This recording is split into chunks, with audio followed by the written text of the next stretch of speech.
I think DJing is an art, and DJs are artists in their own right. And for anyone who might think, maybe any listeners are like, yeah, but DJing, like, that's such a niche thing. Like, think of when you're in the car with your friends and they hand you the aux cord and they're like, no, you put your music on. You're a DJ. Like, that is like you're trying to figure out how you can play the music that's going to be cool with somehow everyone in the car that they're going to like and not go too far in any direction. Like, you're trying to play to the crowd. What's up, everybody? It's the Poorly Edited Podcast. Pat just messed up on the board. I'm Chandler Davis. For the first time ever. For the first time ever. Are we doing introductions already? Is that okay? Yeah. My name is Coffee Guy. My name is Patrick Lilly. We got Josh Brennan on the camera and 15 other cameras and a phone, all recording at once. It's crazy. It's the show where we put a spotlight on some of the most creative minds we can find, as best as a couple college kids can do. Not very well at the Poorly Edited Podcast. It's the show that started here at WXLV on El Tracy's main campus. I Almost haven't turned everything on for some reason. I feel Really? like I just haven't touched the dial. Are you okay? Is everything in program? Yes. Are you okay? Okay, we're on then. Hey, leave a comment down below if you can hear us right now. It's a show that started almost 2 years ago when Storm Hutchinson and I, we recorded a pilot of this show, and on a whim, Storm came down to this radio station and he asked Chris Andrews, the head of the radio station. But me and Chandler said it was a bad idea at the time. Which we were both like, why would you do it? Like, he just hit me up the one day and he's like, oh, we're going to film the next show at the station. I was like, what are you talking about? Like, he was moving so fast. You know what I mean? I wasn't ready for it. But you very kindly said yes for some reason. I guess you didn't watch the pilot, so you didn't know how terrible the show was. Or any subsequent episodes. Yeah, or any subsequent. So you just let us do it. And I know how young minds work because mine has never advanced. that explains a lot. That explains our history here, I think. So began a very long and storied history of doing the show for the last 2 years. Very almost prosperous. Now. We've made Very a lot prosperous. of money off of it. Yeah. If only. I wish. And yeah, so now after everything we've been through, Chris, you're moving on to greener pastures. I am. It's been a long time. Or browner. We don't actually know where you're going. I'm You can't happy, tell I'm us. sad. Yeah. We've been through renovations together. Yes, we have. And we've been through all the guests that have come through these doors. There's How many people have you fired from this band in particular? Who's not here anymore? Storm? We fired Storm. No, I think that's it. Well, we had people who were like, It started with how many kind of people? coming and going for a little bit. It started with- as me and Storm, and then we brought on Pat, and then Zach just like was here the one day, and then we were like, you too, sure. And then Josh was like, can I please film for you guys? And then we're like, what are you talking about? Why would you want to do that? And then you would like interview like people, and like then there would be two more people added on to the next 2 or 3 shows. Yeah. It got to the point where the studio was overcrowded, I think. Yeah, there was like a little bit where people would just come down to the station if they didn't have class, and they would just sit there and like listen, like sit in the studio with us like while we did the show. Like, that was weird. It was awesome. It was really cool. Yeah, Wow. like it was cool, but it was just like, why would you do that? But so you've been here for 30 years. 30 years. At El Tracy. I went to school here. That's crazy. 1989 was the first year. Graduated high school and then came to El Tracy because I knew they had a radio station, Right. and they would play the songs that you wanted to hear by request. It was very cool. All the other stations didn't do that, or they made you wait like 45 minutes to an hour till your song came around on a playlist. So you were always interested in radio. Oh, yeah. Really? And I was interested in radio, I think, because when my dad was younger and in the service, he did radio in the Army in New Mexico. Oh, that's really cool. Along with weather balloons. Yeah. Whatever that means. Maybe UFOs. I'm not sure. Pretty interchangeable, I'm pretty sure. I might not even be human, actually. So what are some of your fondest memories from being here for so long at L-Tri-C, doing what you've been doing? Do you have any things that stick out to you? The coolest thing I think for me and rewarding is helping students. I mean, not only, did I help you guys along and turning yourselves into what you are now, but I've had students come to me like with issues of not having a place to go home and sleep at night. And just through things that I've done, I spent some time in hotel restaurant management, went and called some friends in the hotel business, and they were able to provide a particular student with like a weekly rate that, he could pay and continue to go to school at L-Tri-C. Wow. Because he wanted to come here for media, and it was the closest place you could go compared to, like, say, Jersey or New York rates. Learn how to do audio mixing. So it's going a little bit above and beyond, which helps everybody out and stuff like that. So you've been changing lives out here for the last 30 years, and it's all been you. Every good thing that's happened at L-Tri-C has been you. I think so. That's what we've heard down the grapevine, is that Chris Andrews is a source of all the positivity that's been on campus. And now I don't know what we're gonna do. I'm gonna be honest. I think it's people like those educators and those faculty that do go above and beyond that make that difference for everybody, And if it weren't for people that actually took their job to heart, I think this college would have been a lot more, boring, a lot more, you know what I mean though? Like less fulfilling. Yeah, less fulfilling. Yeah, it's just I respect anybody to the fullest that has done that, because it makes a difference. And it's like young people who need that, you know what I mean? Right. And so that's awesome. Especially at a community college too. Yeah. A lot of lost people go here. For sure. Yeah, you see all these movies, that involve colleges, and a lot of them are Ivy League schools and whatnot. You don't see too many movies with community colleges. But, people go to school, and it's rare that they go back and work for that school because, you've got better jobs out there that pay more money. So they're not just doing it for that, monetary value. They're doing it because they like the students, they like the atmosphere, they like the administration, the faculty. And that's kind of where I lied, when I lied about it all. No. What was the radio station like when you came here? When I came here, the administration building housed the radio station. So, you walk in the front doors of the administration building, you go down the steps into that awkward room that has those chairs in it. They're like, it's almost like they show you like Google is like those eggs that you close the door. That used to be a cafeteria. Oh yeah, that's right. And then right across from that was the game room, and they had some plates of glass up. And to the right of the game room was the radio station. It literally was kind of a closet that had 3 smaller rooms. And believe it or not, back then you could smoke in L-Tri-C. Wow, of course. It was the 80s. You could do whatever you wanted. Yeah. I was a non-smoker, and I came into the radio station, and everybody in the station smoked. So I remember being back past our record library, which was wall-to-wall shelves of vinyl, in a production room, and we have tape machines. I don't know if anyone's ever heard of these. They're called reel-to-reels, and they're big 15-inch, 12-inch, 15-inch reels. And we were given one of these when we came into the station, and you can record all of your production and everything on these. And I was pretty good at editing because, my dad did radio in the Army, and he bought all this stuff in the Army and gave it to me. And to edit back then, you needed a razor blade and a China marker. So I put like all these recordings and whatnot together, and I'm cutting tape, and I'm marking stuff up. And I've got tape hanging from like the racks, like they're behind you there.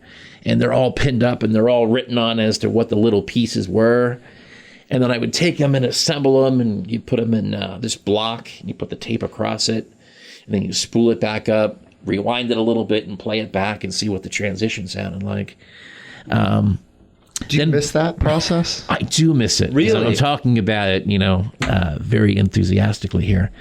And by the time you knew it, I probably had 7 people that were in my tiny little studio, which was airtight, all smoking to the point where I opened up the door and smoke's pouring out. Little old me has got the hair all standing up because I had hair back then. It's probably the smoke that got rid of my hair. But good fond memories. Yeah. Bringing the food over from the calf, having the kids come over from the lounge or the game room. Hey, how do I become a DJ? Yeah. Whereas now we're in our own building, and I don't know, are we a mile away from the next building? Pretty Feels much. like it. Yeah. Feels like it.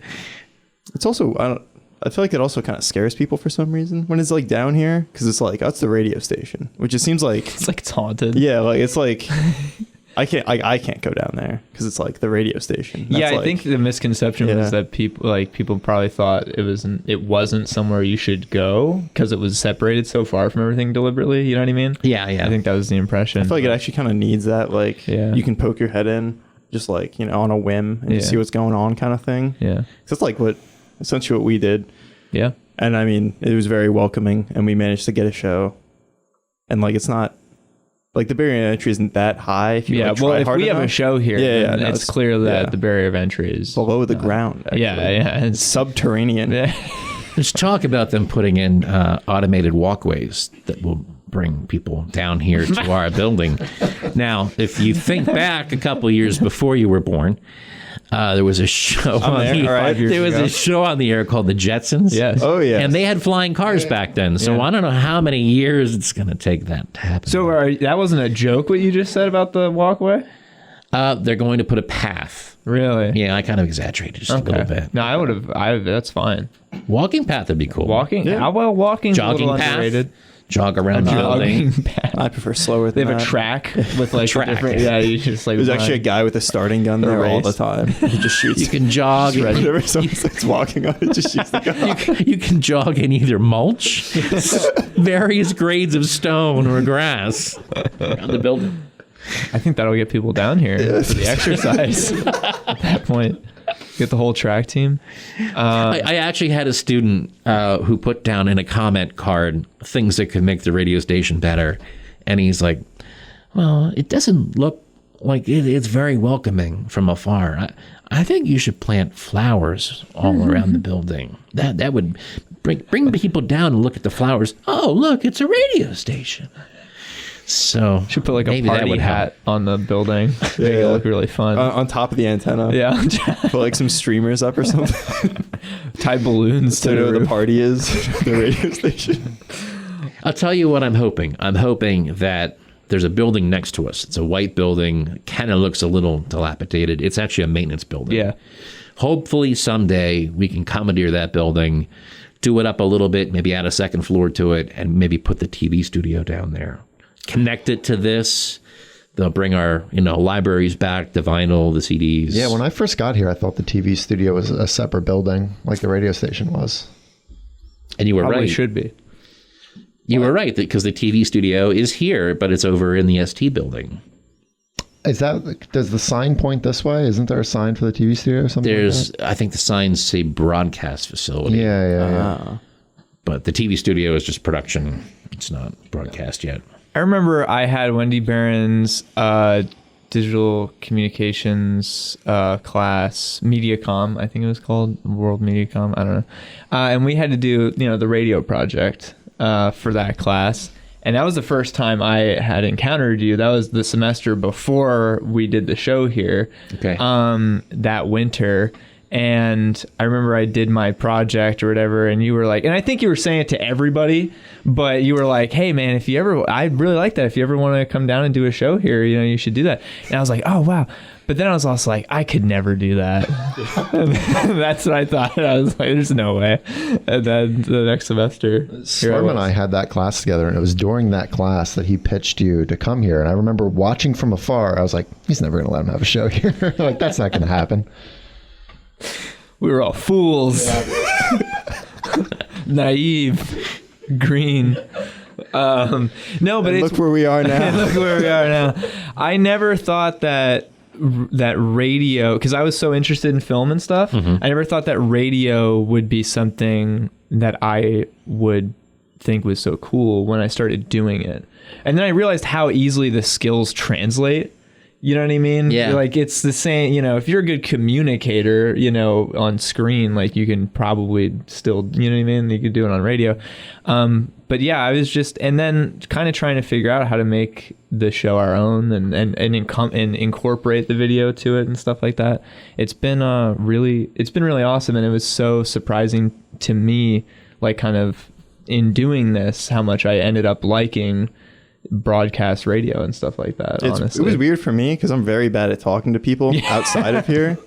I even think about that. I'll have like an awkward conversation with somebody and then walk away very unsatisfied. I'll be like, I do this for like an hour once a week, and those go pretty well, I think. So how am I this bad still? Yeah. So somehow being, I don't know. There's like some weird magic being in here. Yeah. Or just it like levels the playing field, and it's just like about having like a good conversation. Yeah. Well, you must feel like a big, strong man having all those buttons in front of you and stuff. So, try it again. Position of power.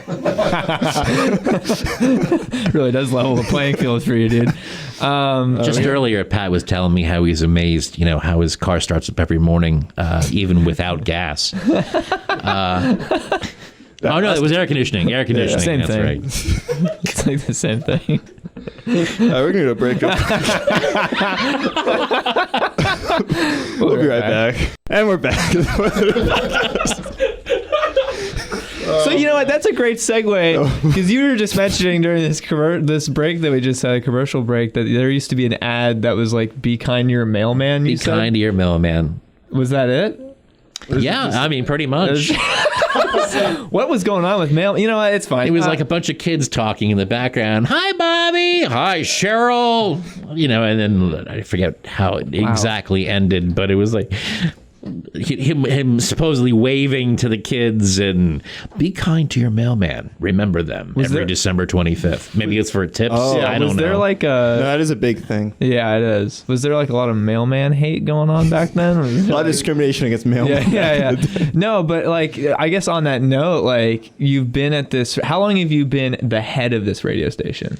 I've been the head of here for... Or at least just 9 years, here. essentially. 9 years. Yeah, and I've had various roles. Right. Things were a different hierarchy back then, but that's what I meant. I was music director, I was program director, production director, a lot of those at the same time. But then we did have other people do some of those roles too, which was cool. And so how have things changed here at this station over such, like, have the changes been drastic? Has it stayed relatively, you know what I mean? I mean, you were talking about the editing process before, like going from that to how things are now, I'm sure has been, you know, if you just take that as an example, so like what has it been to see through all of the changes it's undergone? Well, technology has certainly made things a lot easier. Mm-hmm. And it's nice to be able to have a digital backup copy of things than it is an analog, because analog takes forever. But if you think about it, nowadays you have to have an analog backup of the digital backup, because you have magnets around certain things get erased. And you heard about that fire that happened 8 years ago in California. It was like at a film and tape repository. All these master tapes have been burnt. And some of the artists are just finding out about it now. That their master tapes are gone. Supposedly, most of them were digitally backed up, but... Yeah, I heard they tried to, like, cover that up and stuff. And then, like, I guess... And once somebody was like, hey, can I have that backup? They're like, dude, I wish. How do you not... Oh, that's crazy. Yeah. It's strange that I have, like, a Facebook acquaintance of somebody who was involved in that. And he said he was just notified via mail that one of his masters is burnt up. Wow. That's crazy. And I think a lot of that happened because you have companies buying companies over the years, and nobody has that inventory track of where things were. That's exactly what happens, yeah. Like, they buy out and they're just like, well, we don't know. We weren't around then. You know, it's like it's the same company, but it's not anymore, you know? Yeah, that's complicated. That's insane to lose all of that. I mean, going from analog to digital, what has changed in terms of the way you run the station or the way you handle, programming for the station? Has it gotten easier? Has it gotten just different, Oh, it's gotten a lot of easier with automation and whatnot. But a challenge with automation is making your radio station sound live, because people want to hear shows like this where we're talking to each other, we're talking to the listeners, and they don't want to hear a jukebox of just song after song and then a PSA. Unless it's something entertaining like Take Care of Your Mailman. Honestly, I think it needs to come back. I think people have forgotten about their mailmen. Do you think that it's almost seems ironic to me that it started actually all being live, and then technology progressed to the point where it doesn't have to be live, but you want to simulate it being live because people still want that? It's like exactly so convoluted. There is a station in the Valley, it's another college station, that does not believe in automation, and they will just run dead air. Wow. Which I think there's something legal about that, especially if you're an FM. But yeah, they would rather just have it be a dead carrier with nothing on it until that person comes in the morning. Wow. But I don't believe in that. Because, well, now with us being on the internet, international, we've got people in Germany listening. They're 8 hours difference from here, the UK, all that. Australia, we have a jock in Australia who sends a show in. Yeah, I remember you telling me about that, actually. What sport does he play? What sport? How do I put this?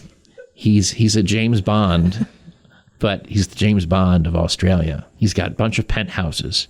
Really? And he lives the life of being like in the 50s. So he's got like old cars. He dresses in the old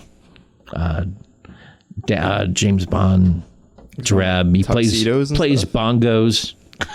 I think I missed that part of the 50s. He's very, very cool. He's a loungy guy.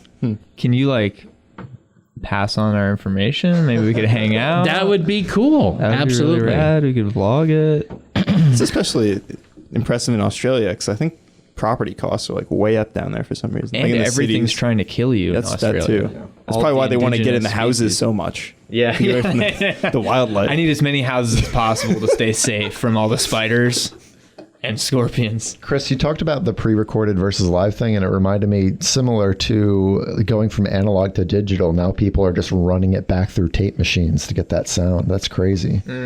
Yeah. Yeah. Yeah, the tape machines made things a lot warmer. And then when you looked at the meters and you drove the meters all the way into the red, it just did this kind of natural compression sound to things. And it's tough to emulate that with digital, with numbers. So, I mean, even as we're talking right now, you recently because we've undergone renovations, things have changed very drastically, I think, in just the last year. But you took out the rack that was here and have replaced it with a vinyl player, which I think is... That's called a record player or turntable. Sure. And it's... Tell me more. You put cakes on it and let it rotate around. Oh, like in the diners. Yeah. But I think that, it's Cupcake Wars. The fact that that's coming back around, I think speaks to this. Digital was so cool, when it came around, and there was so much potential. But now it's but there's a certain heart and soul to analog, to something that's tactile and real that people still want, and I think will probably always want. You know what I mean? So the fact that you recently installed a record player here, I think speaks a lot to that. I think it's really interesting. Absolutely. I mean, we've got, even stores like Walmart, they're selling brand new vinyl, that's reissued vinyl. The record stores are starting to kind of come back, even the mom and pop ones.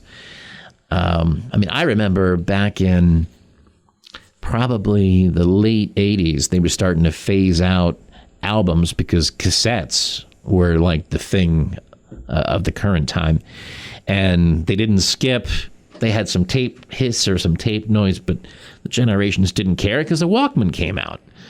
And once you put those Walkman headphones on, which today is the 40th anniversary of the Walkman, believe it or not, you never heard anything sound so cool unless you've ever plugged a set of headphones into your stereo at home on your bed and just sat back and listened.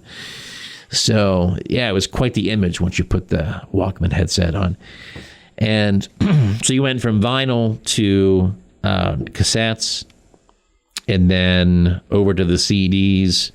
And cassettes, from what I understand, they still kind of hung there in the background a little bit. Cassettes are now coming back. People are looking for new tape machines. They're not making enough of them.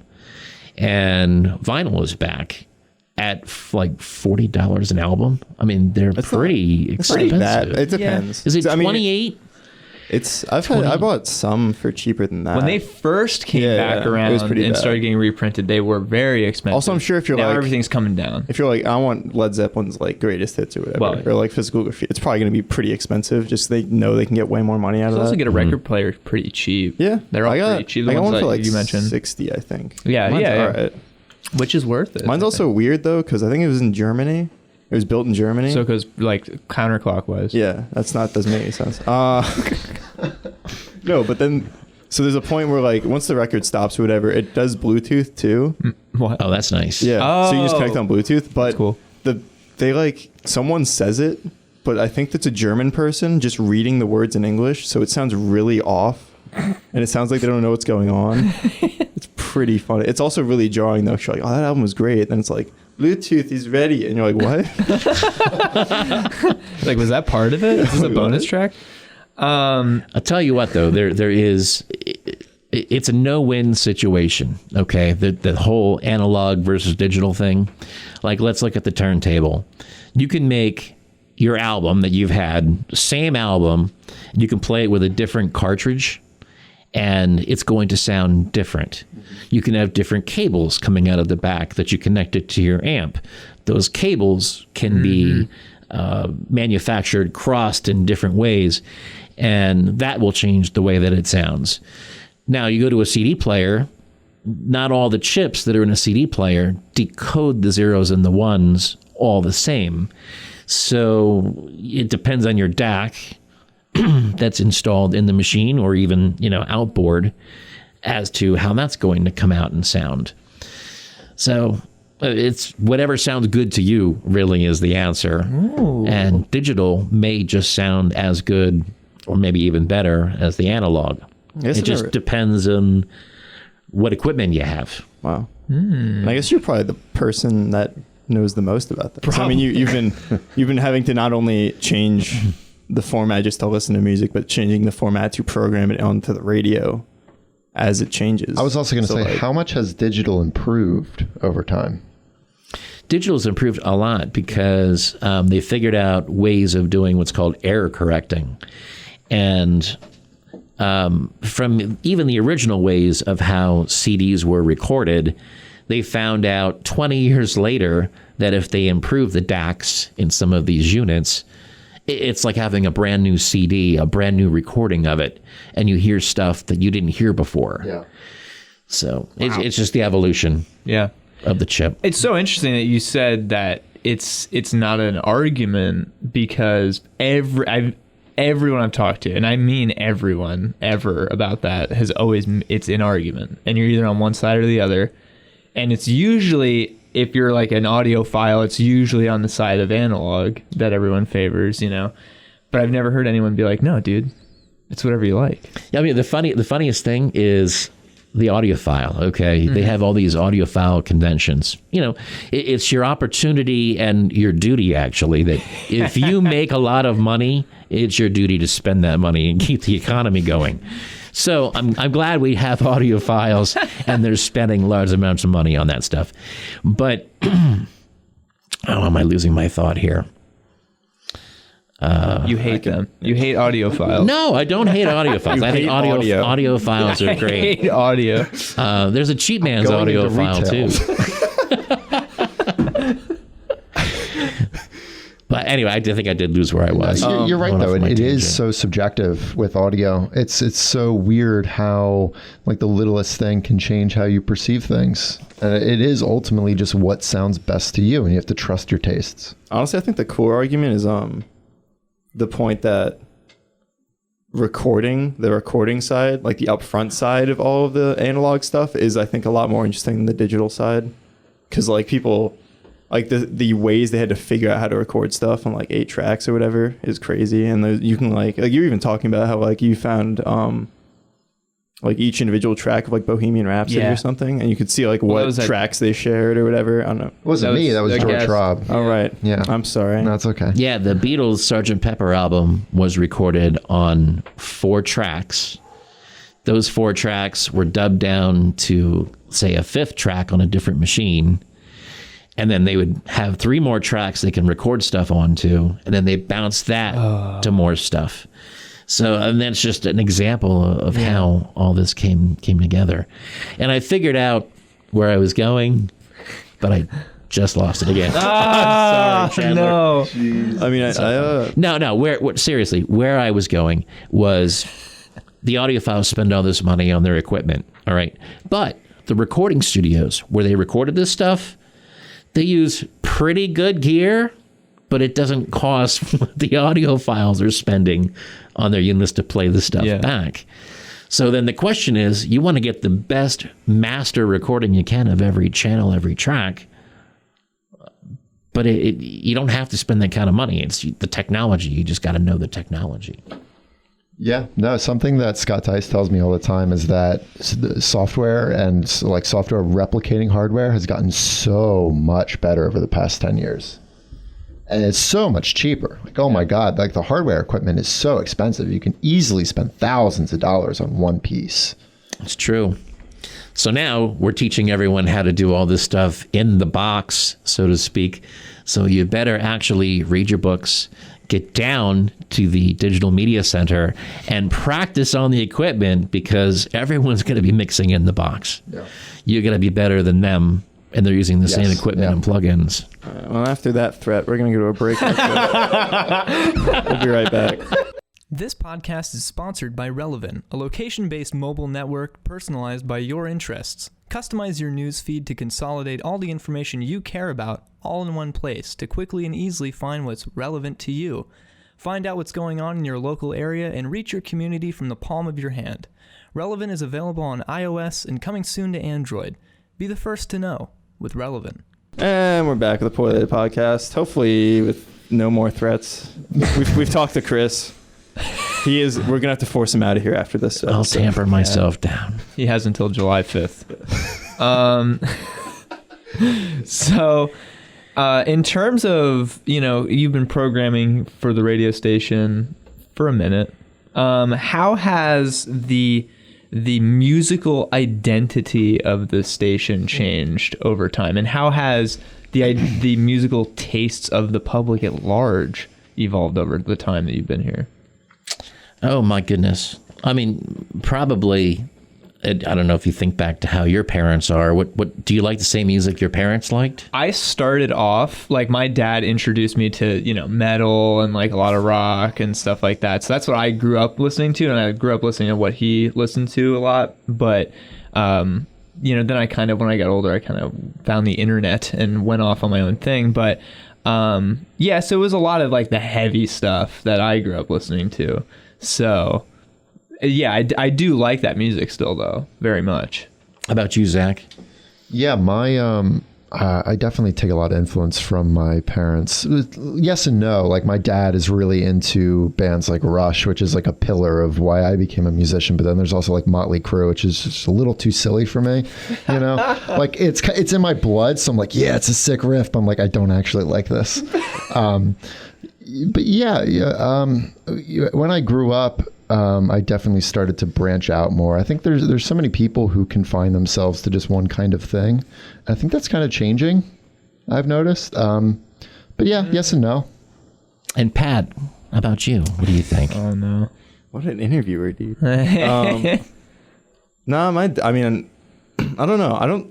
My dad never, like, put on music when we were sitting at home or anything like that. It was just, like, in the car, it was always 99.9 The Hawk. So, like, I appreciate a lot of that music, and I still enjoy some of that music, and I still mostly listen to, like, rock, kind of, like, punk and stuff, but I don't know. Like, I'm still kind of there, except I don't really know what, like, he listens to, like, now that we, like, got him CDs for, like, Christmas and stuff, it's all, like, He's really enjoying this album that Steve Martin put out with a band that he has. Oh yeah. Steel Wheel Rangers, I think it's called. Something like that. Steel Canyon Rangers. That's it. Yeah. And Josh, what do you think of religious music, Josh? Oh geez. Well, that's what I grew up on, was religious music. But as I got older, I started listening to Van Halen. See, there's a complete reversal there. No, but I started listening to classic rock, and then started making my way through the decades, and now kind of what I'm into is I don't even know what you describe it as, but black metal. Yeah, no, that's it. Yeah, that's the word for it. It's future techno. It's you know the art. I don't know what it's called, but you know the artist Andrew Applepie or whatever. No. Okay. All right. Well, he makes very it's sort of almost like a Red Flushed sound, where it's just alternative sound, and then it's used in almost like a loop station to make a beat, and I'm just really into that sort of thing. So. I'm into that too. Yeah, also a lot of the stuff you listen to reminds me of Reggie Watts, if anybody knows who that is. I think that's his name. It's the dude who's runs the band on the the Late Show, James Corden or whatever. Oh, that guy. Where he does a lot of that. Yeah. A lot of interesting stuff with sound, but it's all he produces it all and he just loops it from his mouth. That's just really cool. So just kind of going around the room, we have all these different styles of music. So music is, really subjective to the listeners. There's all different kinds of genres. And they have expanded, let's just take the term rock and roll, and there are so many subgenres now of rock and roll. You listen to 10 bands. I can't even pick a category out because I try and stick to the top 50 categories. But I don't know. Can you think of one? I listened to there was dark metal, but now you can take dark metal and break that down into 20 different categories. Yeah.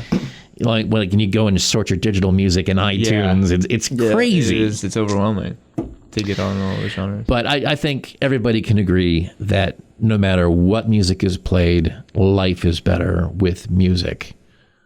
Oh yeah. You play it at your job. I hate whatever channel they have on or station, but at least you got a beat or something to kind of keep yourself working towards. At work the other day, they had some cover of a Beatles song, and I'm like, well, this cover's not great, but the song's still good, so I can't be that mad. When I worked at Disney, they had about 12 songs that they cycled through at work every single day forever. And so I had to hear the same 12 songs on loop for several months straight. And I, to this day, could probably recite all of the lyrics of all those. And I hate all of those songs. It was All Star by Smash Mouth, the DuckTales theme song for no reason. A song about being a paleontologist, which is terrible. It was just awful. I hated all of it. But it was the soundtrack of my days. If those songs wouldn't have been on, it would have been silent and depressing, and I would have hated it even more. You know what I mean?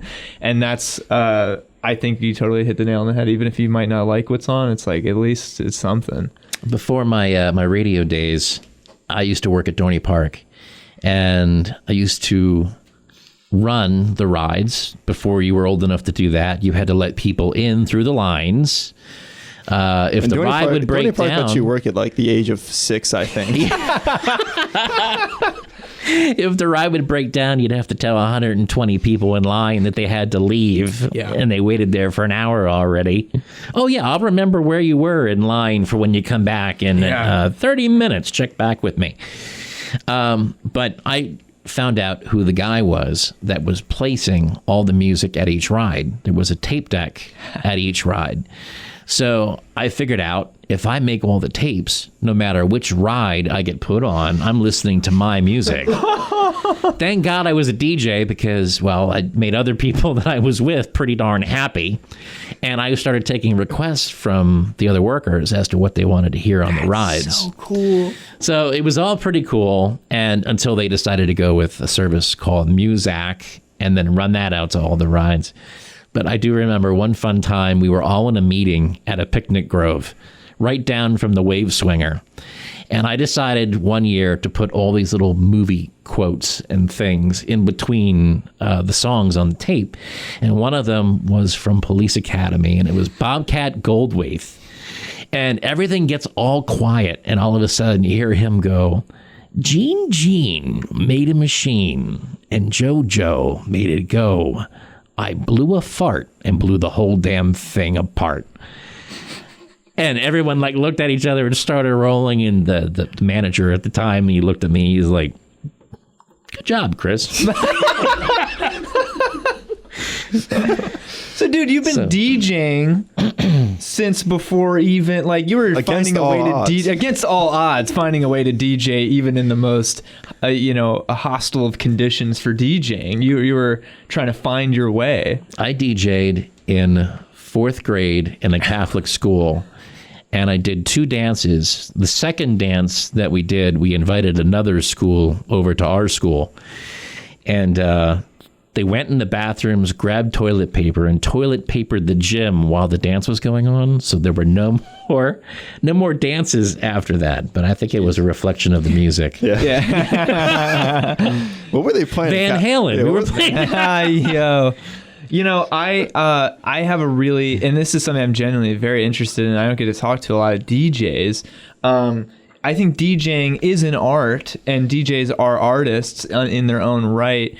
And for anyone who might think, maybe any listeners are like, yeah, but DJing, like, that's such a niche thing. Like, am I, think of when you're in the car with your friends and they hand you the aux cord and they're like, now you put your music on.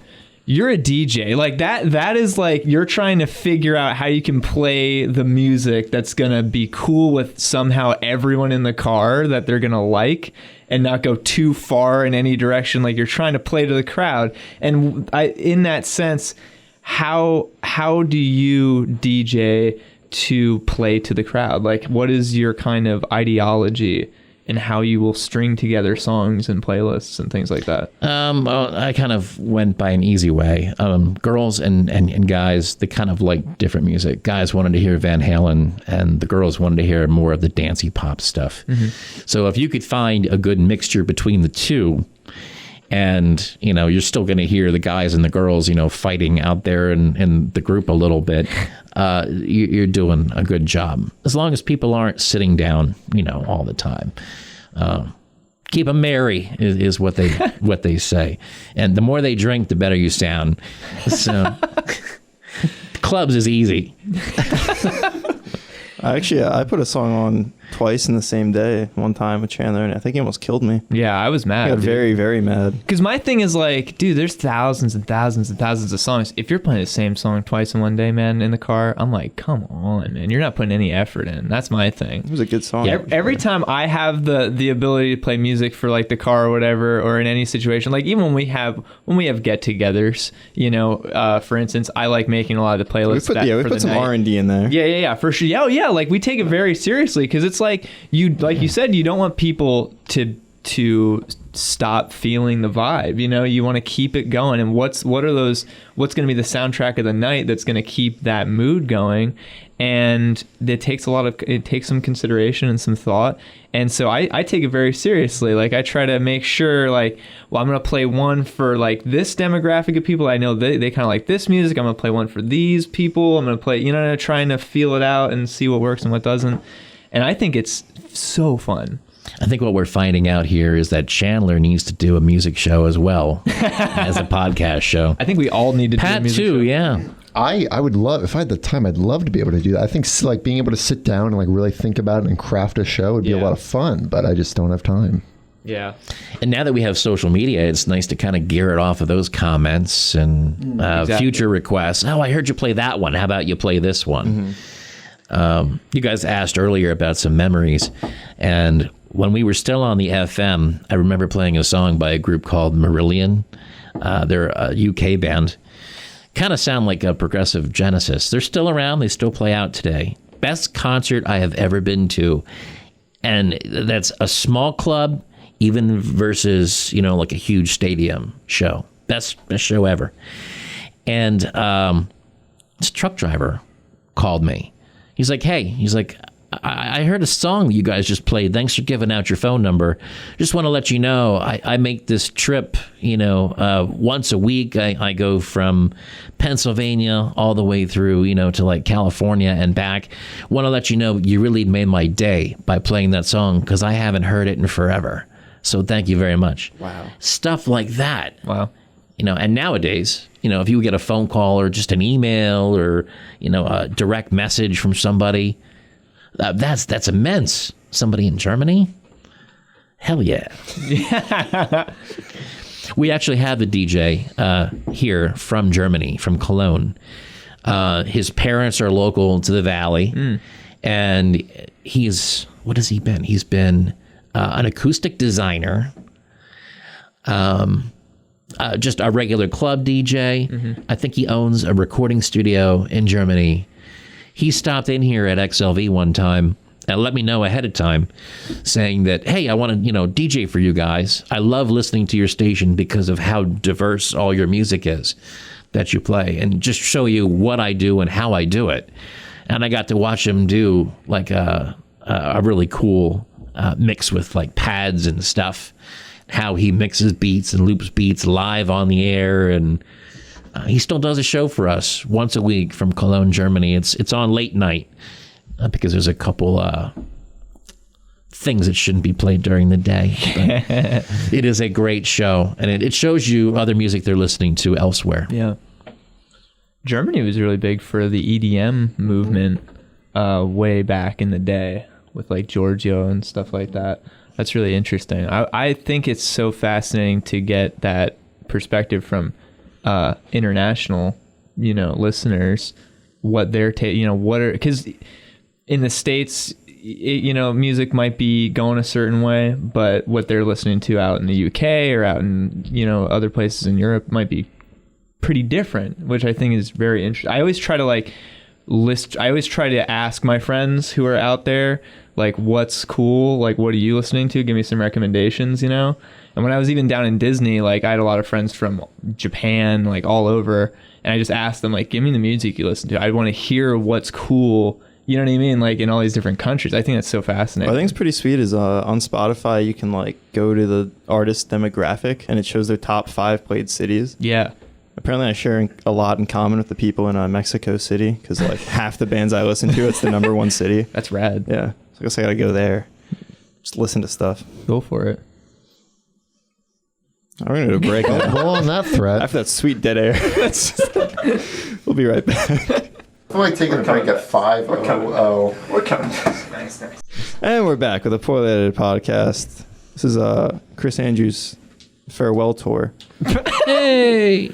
He got headhunted by someone. We're not sure he can't disclose where he's going. The Rolling Stones. Yes, the band. CIA. He's actually singing for the Rolling Stones. Are you going to be doing the farewell tour and then like a year later come back and start playing again and then do another farewell tour like 3 years later and then come back? Are you just doing this show for the money? Time can only tell. I think that's a Rush song too.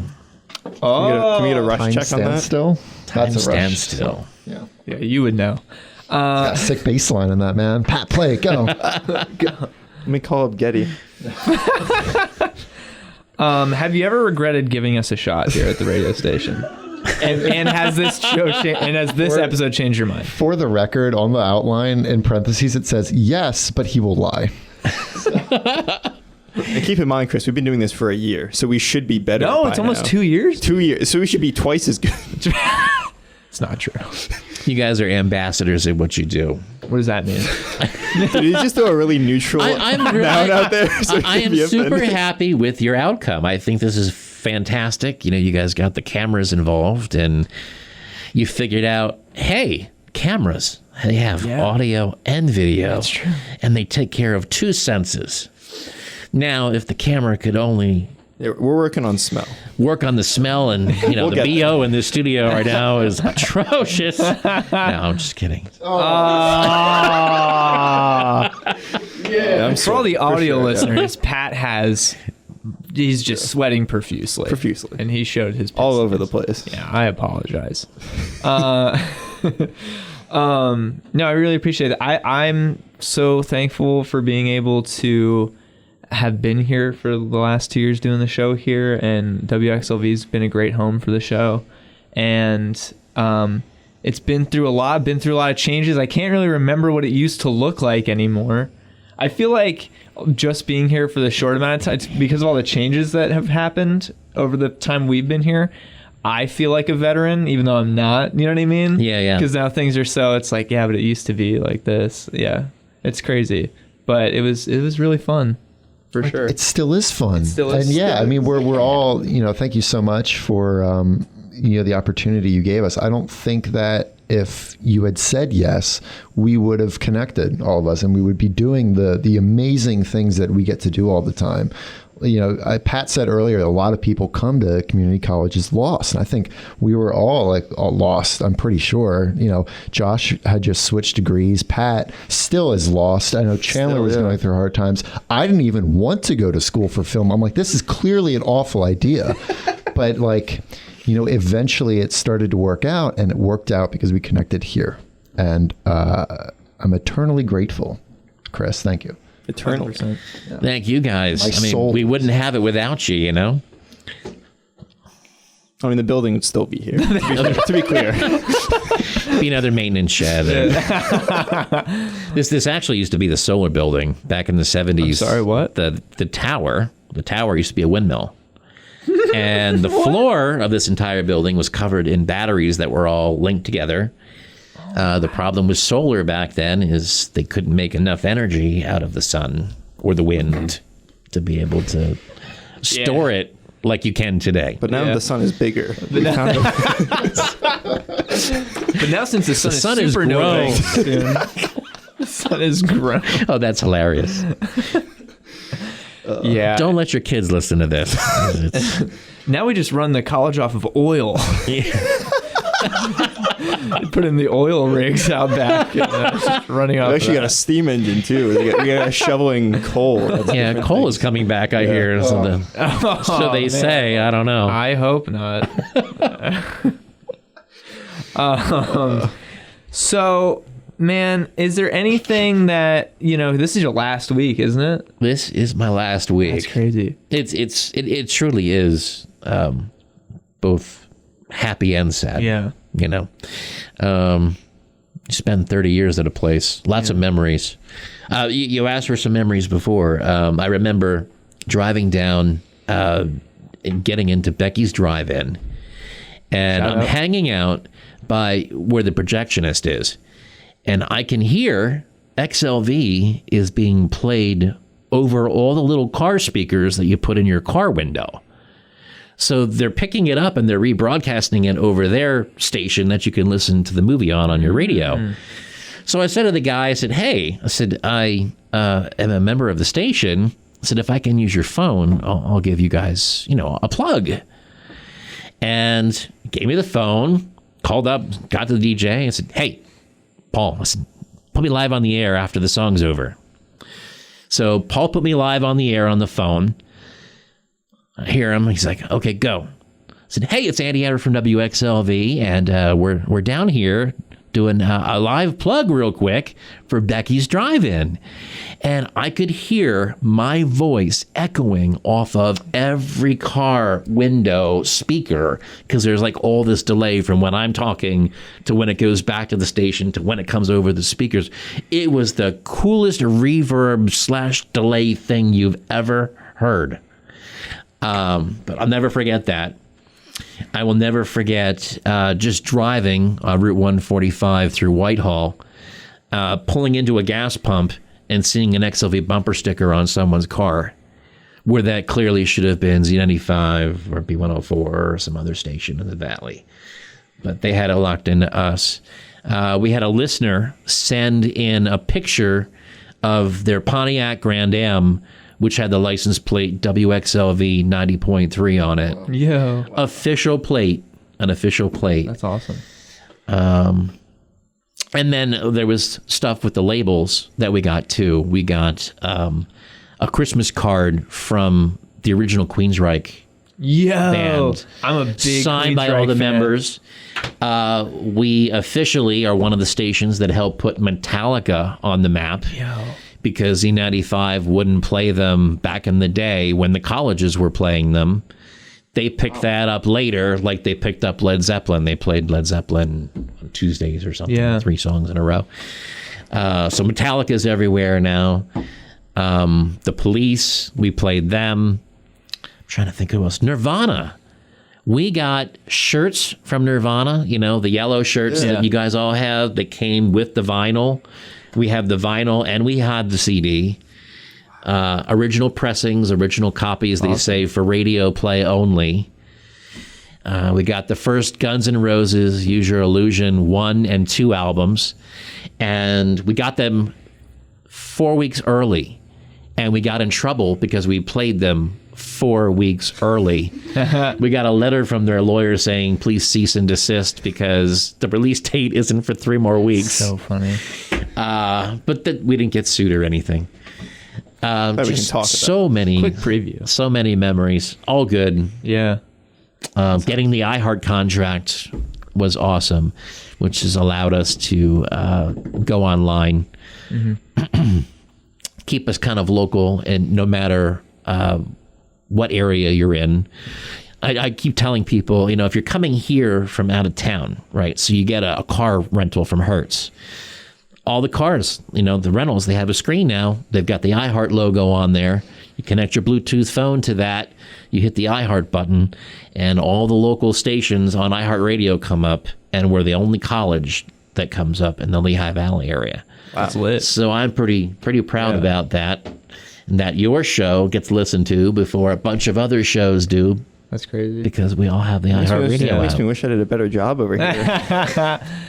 Those are some superstar moments. It is. Yeah, it's crazy. That's awesome. I know. Actually, when I was younger, my dad would tell me about when he was doing interview rounds with his band. I think it was Anglo Assassin was the band.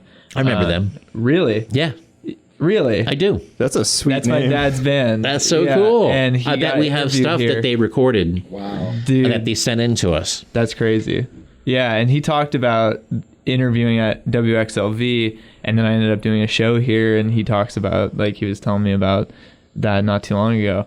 And I just think that's funny, the full circle. He always talked very fondly about that experience coming down here. But yeah, dude. I had a student come in who I was doing his 5-minute radio project with, and he reviewed his last name, and I'm like, "You're not related to so and so." "Oh, that's my mom." I'm like, "Oh, your mom broke a beer bottle over so and so's head." Whoa, really? No.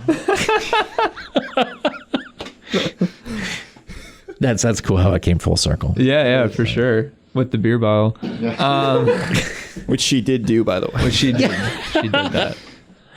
Yeah, but it's I think it's that's pretty weird, I guess, the generational getting to see that must be crazy. But yeah, I think I don't know. WXLV has been, I think, for a lot of people, a really awesome place to be, and I think still is. And I think you were a large part of that. So it's going to be sad to see you go for sure. But we'll try to hold it down for you. Thank you. And Thank you. I will train you guys as much as I can in my last days here. Please. I am training someone else as well. It may just be a temporary thing until they bring somebody in full time. But it seems like the college wants to keep this going, which I'm very happy for. Yeah. That I haven't spent 30 years that's going nowhere, or like a crash test dummy toward a wall.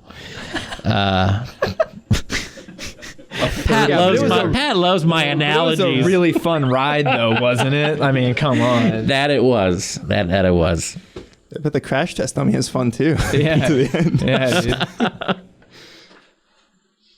All right. Unfortunately. One more little story that I'll tell, and it's I'm in the back. I'm mixing a band live on the air, and I've got the mix dialed in. All of a sudden, this entourage walks in and is just there watching through the double glass. And I'm like, in my mind, who the hell are these people?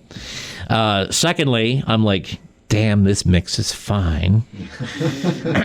Thirdly, I look over and see their heads bouncing. So I'm like, all right, So I'm like, hey, man, do you want to listen to these headphones?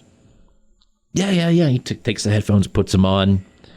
He's watching the band perform. I think it was a reggae band at the time, local band.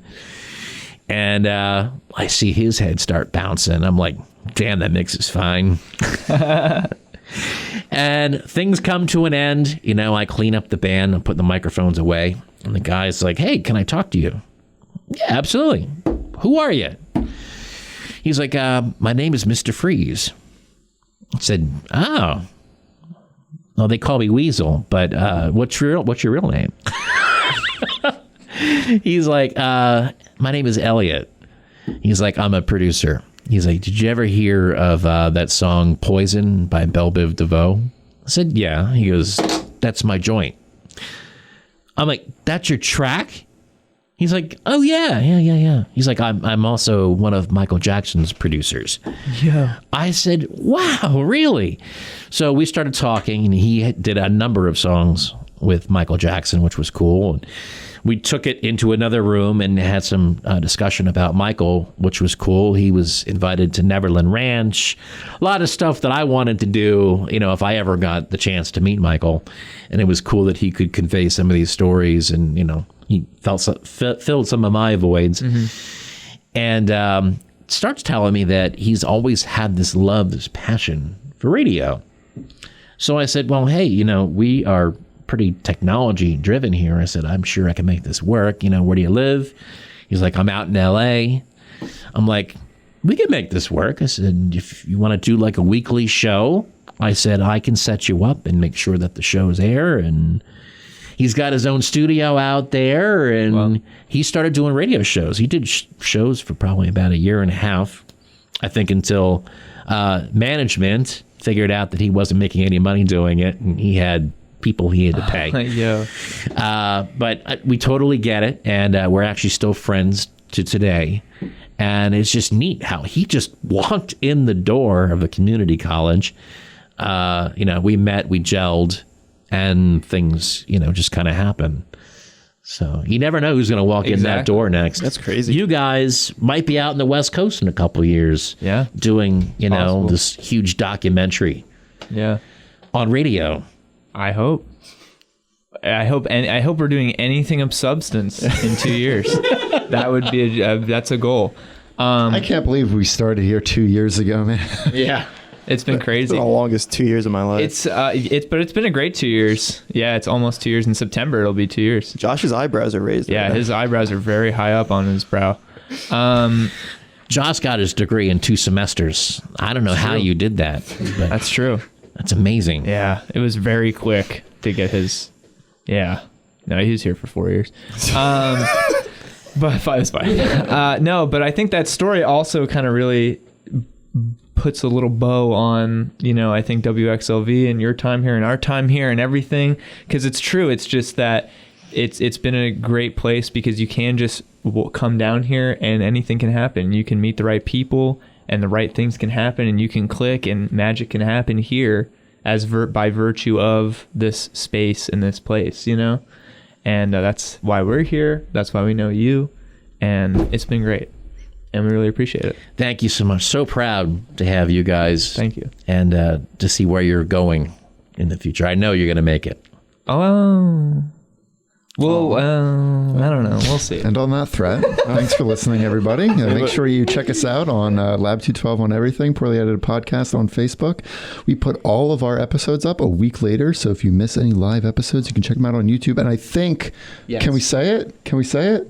Then I'll have to do it, so yes. What? Yeah, then it'll motivate me I have to do it now. Oh, well, you say it. Well, we're going to be on Spotify and iTunes and Google Play probably within a week-ish, something like that. We're going to be uploading our whole backlog, so that's going to take a little bit to get all those up, and then we're going to catch up, and then we're going to start releasing them in real time. So can't wait for that. It's about time. The audio and the video? Or just the audio? Just the audio for now. You'll still always be able to catch the video on YouTube on our channel. So. Do you have any parting words, Chris? Any parting words? Thanks for nothing. Keep it clean, everyone. But have fun. And that's it for us. Music was by Food Truck this week. EP's Dog. Check it out. It's good. If you heard it on the radio, it's probably not true. And